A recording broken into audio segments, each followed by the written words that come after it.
Olá, amigos, tudo bem com vocês? Que alegria, que satisfação estar aqui para darmos continuidade à nossa matéria de Direito Penal. Nós estamos falando sobre o quê? Nós estamos falando sobre os princípios do direito penal. Já passamos pelos constitucionais e agora nós estamos falando dos princípios doutrinários, os infraconstitucionais. E agora nós temos um princípio novo. A bola da vez qual é? Deixa eu só pegar os pincéis que eu acabei deixando aqui. Não pode, né? Vamos pegar eles aí. Prontinho. E o princípio que a gente vai trabalhar agora é o princípio da ofensividade.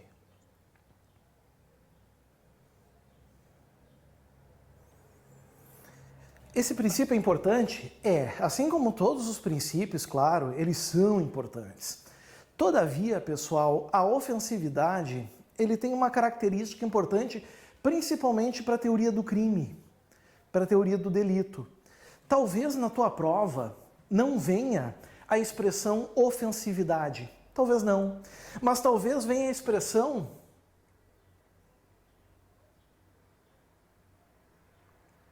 lesividade. É a mesma coisa, são sinônimos.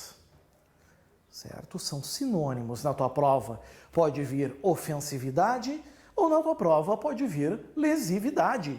Tanto faz. O que esse princípio quer dizer? A gente sempre trabalha com uma frase, não é verdade? E aqui nós vamos trabalhar com uma frase também. A gente tem que entender a ofensividade com o seguinte. O direito penal... Olhem bem, o direito penal deve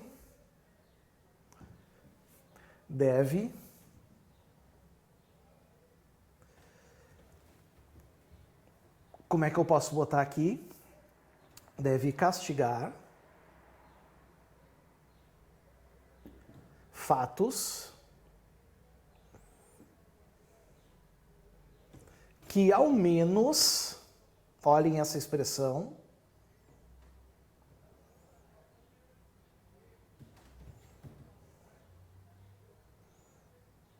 gerem perigo de dano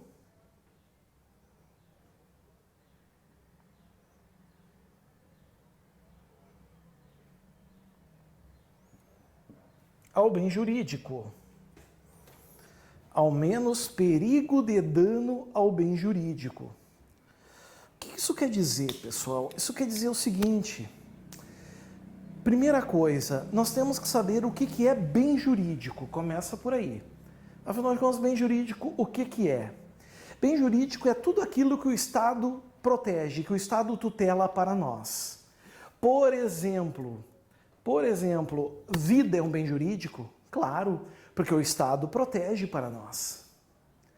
Então, toda vez que o bem jurídico vida é atingido, nós vamos ter um fato criminoso, como, por exemplo, o homicídio, o infanticídio, o aborto, induzimento, instigação ao suicídio. Nós vamos ter esses comportamentos. Perceberam? Então isso já é importante. Segundo lugar que nós temos que saber, o patrimônio também é um bem jurídico. Por isso que é crime o furto, o roubo, a extorsão mediante sequestro, a receptação, a apropriação indébita. A dignidade sexual também é bem jurídico, por isso que é crime o estupro. A fé pública é um bem jurídico, por isso que é crime moeda falsa, falsidade ideológica. A administração pública é um bem jurídico, por isso que é crime o peculato, a corrupção passiva, prevaricação. Então é isso que o direito tutela, bens jurídicos. Aquilo que o Estado tutela para nós é bem jurídico. Aí, meus amigos, o bem jurídico, de acordo com o bem jurídico, a gente classifica o crime de duas formas. Crimes de dano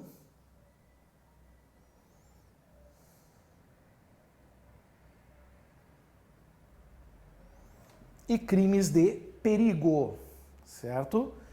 Crimes de dano e crimes de perigo. Qual é a diferença? Crime de dano é aquele que gera uma lesão ao bem jurídico.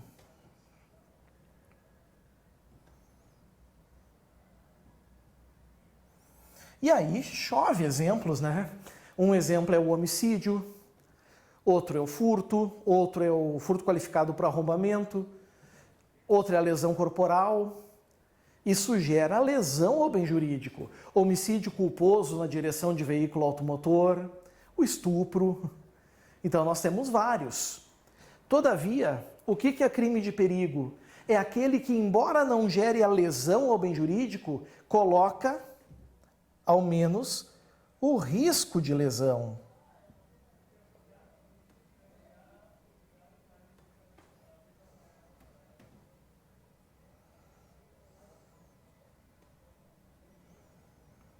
Risco de lesão ao bem jurídico. E é exatamente aqui que repousa a ofensividade.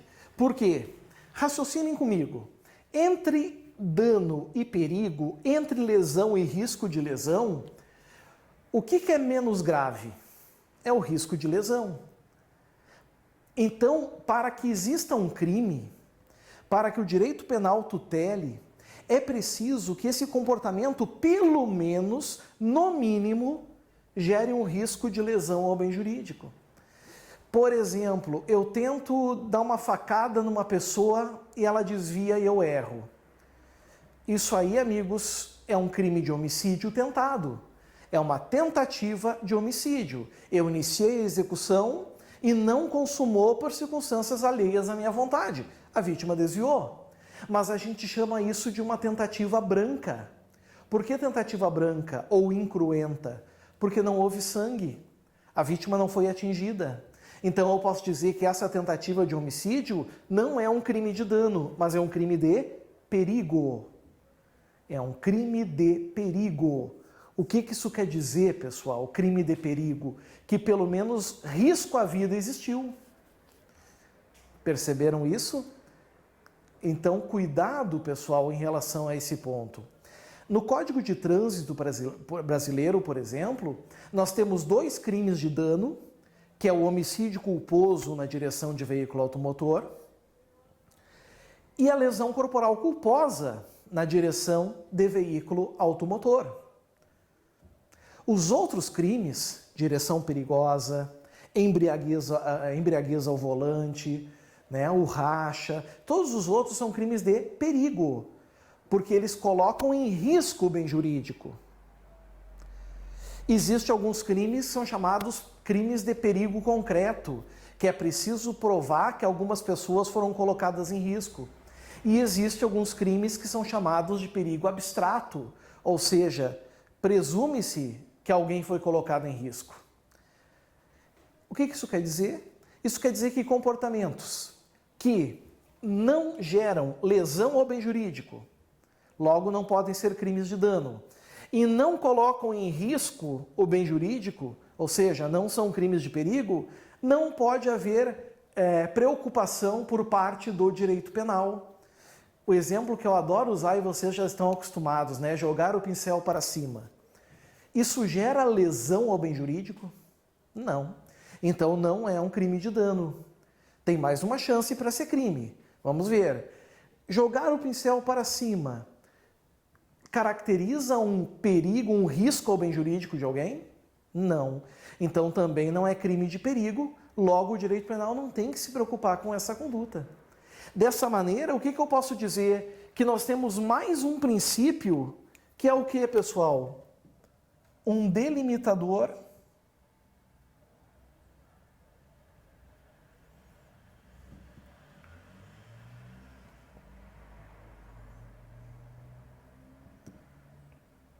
do direito penal. Porque ele também limita, é como se fosse dito, por esse princípio, o Estado só pode atuar nesses casos. Ou seja, quem tem que obedecer isso? O legislativo, ao criar os tipos penais, né, ao elaborar as leis penais, e também o âmbito jurisdicional. Os juízes que ao julgar precisam ver se o bem jurídico pelo menos foi colocado em risco, porque se não foi, a sentença tem que ser absolutória. Pegaram? Bom, vencido este princípio, já vamos passar para o outro. E o outro princípio ele é bem interessante. É como se um passarinho dissesse para mim: Adriano, fala desse princípio, porque ele pode vir na prova dos amigos. Então, eu não vou me furtar de falar desse princípio com vocês agora. Eu estou falando do princípio da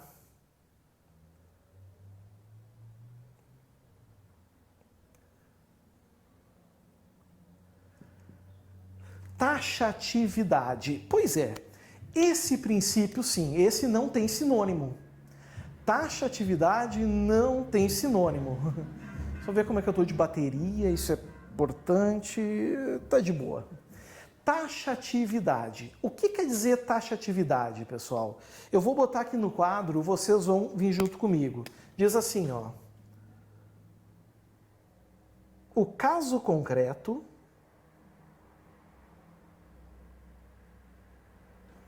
aliás, vamos mudar, não anotem isso. O tipo penal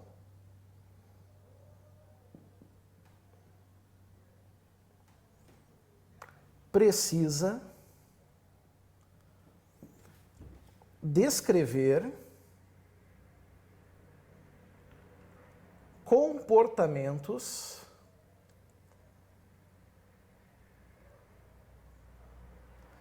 claros e certos,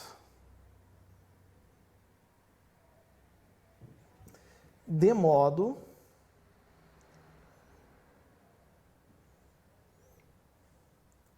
que não gere dúvidas ou ambiguidades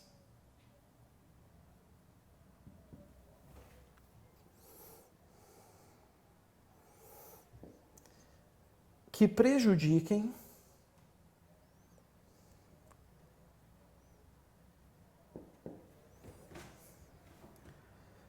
a interpretação da lei.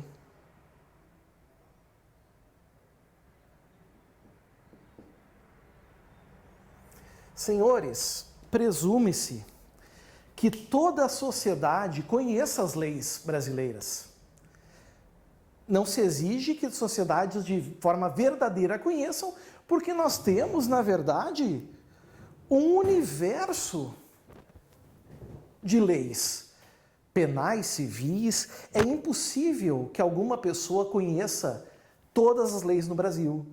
Mas como as pessoas, pela cidadania, precisam cumprir as leis, o Estado presume que elas conhecem.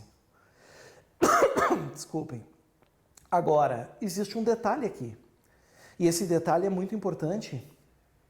Meus caros, vejam bem.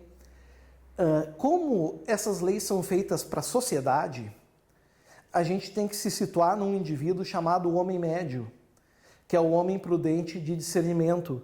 Então, essas leis têm que trazer conteúdos e que a sociedade possa entender de uma forma fácil. Então, elas têm que ser claras, que as pessoas, pelo menos as pessoas em situações normais, conseguem entender o que ela diz. Então, quando a gente pega, por exemplo, o crime de homicídio, o homicídio, né, que é o artigo 121 do Código Penal, prevê o famoso matar alguém. Precisa muito esforço para entender o que é matar? Não. Não sei, não há esforço nenhum. E alguém? Também não. Nós sabemos que alguém é um pronome que se caracteriza, né, para falar de uma pessoa. Então, fere a taxatividade o crime de homicídio? Não. Porque ele é bem claro, ele não é ambíguo, ele não gera dúvida. Se pegar o furto, subtrair, todo mundo sabe o que é, para si ou para outrem, coisa alheia móvel. também não há nenhuma lesão à ofensividade. Só que agora vem um pulo do gato. Agora vem uma dica para vocês. Ao contrário de outros princípios que a gente já viu, o princípio da taxatividade, meus caros, não constitui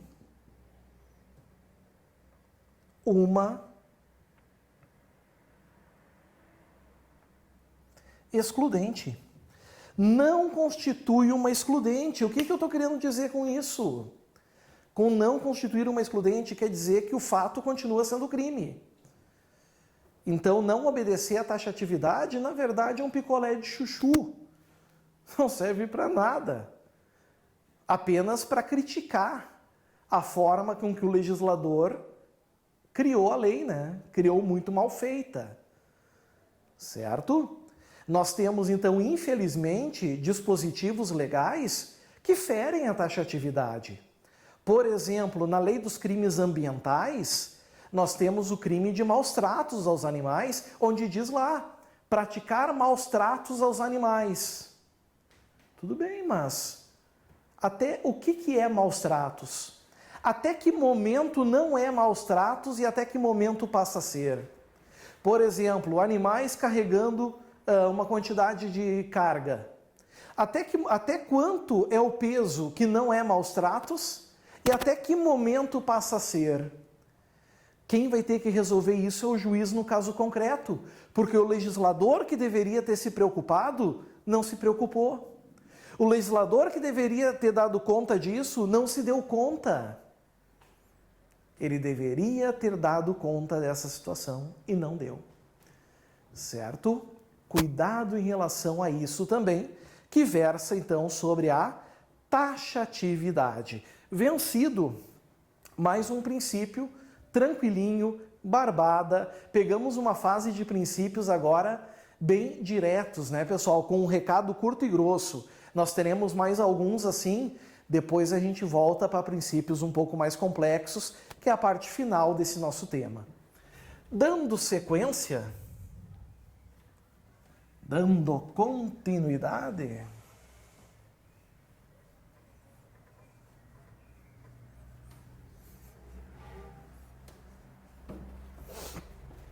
nós temos um outro princípio, também muito importante, como a maioria é, princípio da imputação pessoal.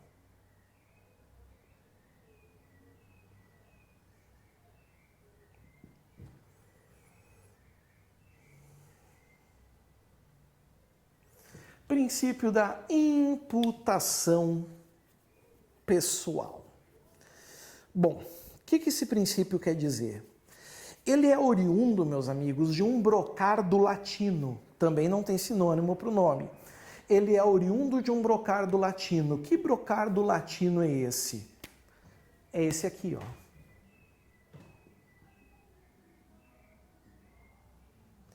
Nulla poena sine culpa. Está. Nulla poena sine culpa. O que isso quer dizer? Não há pena sem culpabilidade. Certo? O direito penal não pode castigar um fato praticado por um sujeito sem culpabilidade. Então, cuidado com essa culpa. Essa culpa aqui que vocês estão vendo não é a culpa do crime culposo. Não. Essa culpa aqui, meus amigos, ela é a culpa da culpabilidade, o terceiro elemento do crime.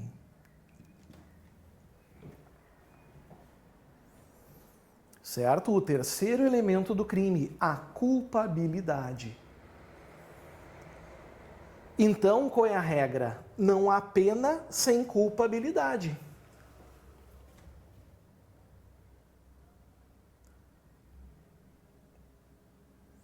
Uma pessoa sem culpabilidade não pode sofrer uma sentença condenatória.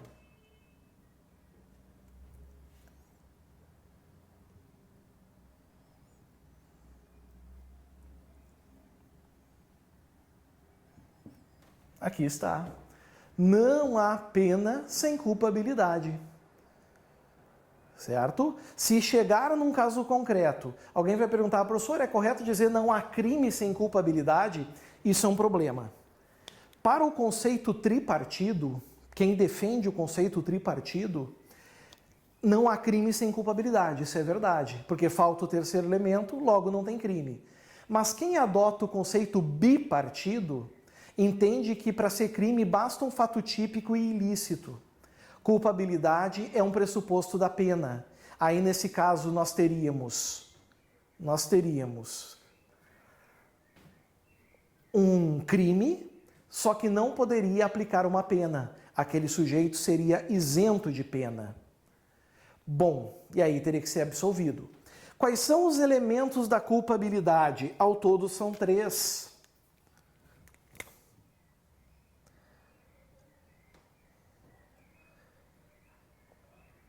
Nós temos a imputabilidade, a potencial consciência da ilicitude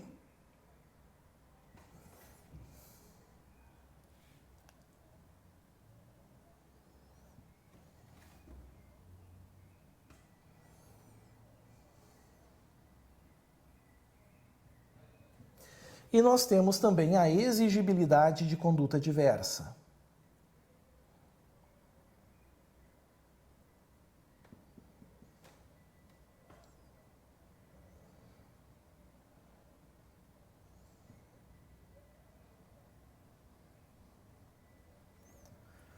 Aqui está, certo?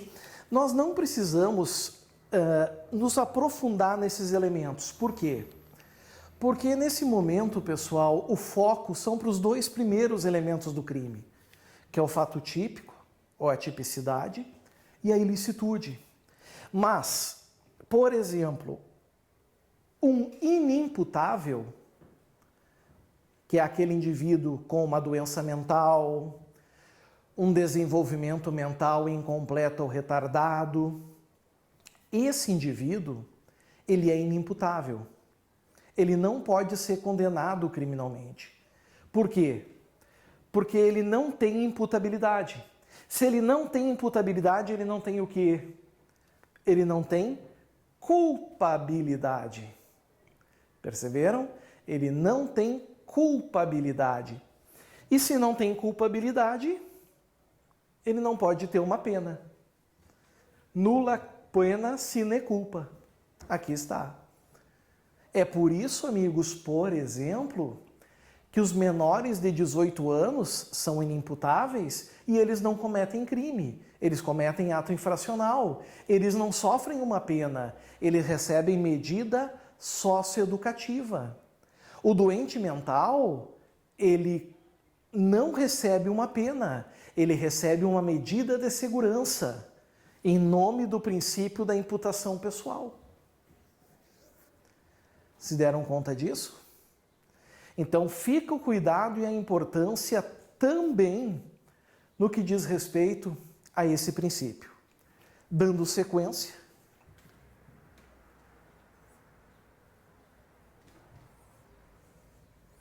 vamos pegar um outro princípio agora. Esse princípio é muito conhecido de vocês, eu tenho certeza, até porque muitos o estudam no direito constitucional, mas eu preciso trazer agora aqui para o âmbito penal, que é o princípio da isonomia.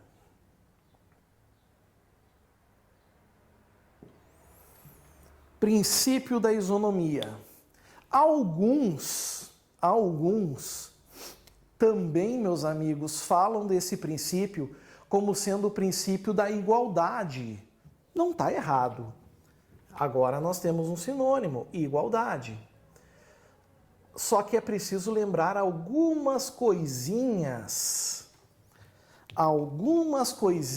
lá do direito constitucional.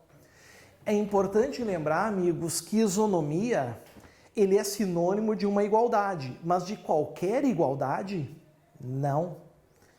É sinônimo da chamada igualdade material. Igualdade formal, o que é? Tratar os iguais de forma igual. Mas isso não é isonomia. Isonomia é igualdade material, é tratar os desiguais com desigualdade. E é isso que se faz no direito penal brasileiro, certo? Iguais com igualdade, desiguais com desigualdade. Isso quer dizer o quê? Isso quer dizer que quando um sujeito pratica um fato criminoso, pratica uma conduta criminosa, e outro indivíduo pratica outra conduta criminosa, talvez o crime seja o mesmo, o juiz vai analisar as características daquele indivíduo e daquelas circunstâncias e aplicar uma pena para ele. E para o outro, do mesmo jeito, certo? Não é possível tratar os iguais aqui com igualdade porque isso traria injustiça. Querem ver um exemplo? Vou trazer um exemplo para vocês agora, olhem só. Imaginem dois traficantes. Um é primário, a droga é de pouca quantidade, é de menor potencial lesivo. Outro é reincidente, é muita droga, trafica perto de escolas. Os dois cometeram tráfico de drogas. Os dois cometeram, mas a pergunta que se faz é: eu posso aqui, meus amigos, tratar esses dois iguais traficantes com igualdade? Não, não seria justo. O primário, que tem pouca droga, para haver isonomia, ele precisa receber uma pena menor. E o outro tem que ser analisado de uma forma mais rigorosa. Isso é isonomia. Dar a cada um o que é seu. Assim como na Constituição é bem claro, né? No direito penal também é. E a isonomia, ela tem que ser analisada sobre dois enfoques, como a maioria dos casos, né? Sobre o olhar do legislador, aquele que cria as nossas leis, o criador das nossas leis, então ele tem que prever casos para cada pessoa de forma justa, e também, claro, o juiz, na hora de fazer a chamada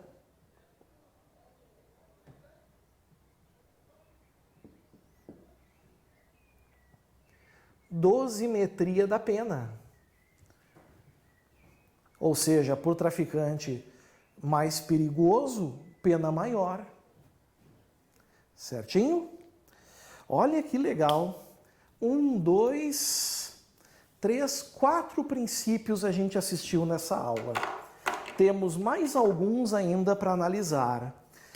Então, agora é hora do cafezinho, do chazinho, dar aquela relaxada e daqui a uns minutinhos, então, estamos de volta para dar continuidade à nossa matéria. Aguardo vocês, meus amigos. Tudo de bom. Até a próxima. Tchau, tchau.